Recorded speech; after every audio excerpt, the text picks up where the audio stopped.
Thanks for joining. Aditya Divedi says that they are from India. Welcome, Aditya.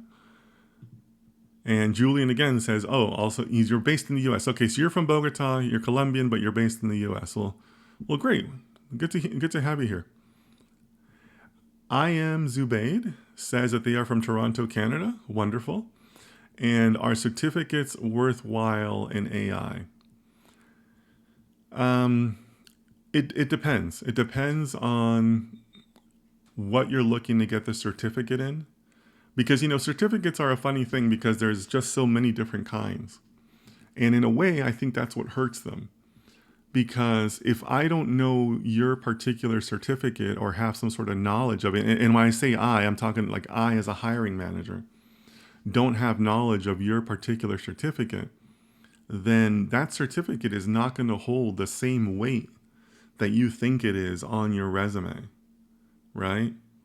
So that's the challenge of certificates, that there is no Harvard of certificates right now for data science. Like there's nobody who's like globally recognizable.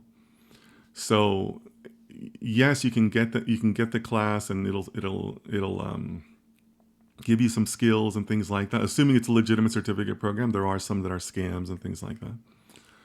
But if I don't know the certificate, then this just doesn't really mean anything to me when I'm reading your resume, right? And I've also talked about this in other streams as far as things like GitHub or things like that.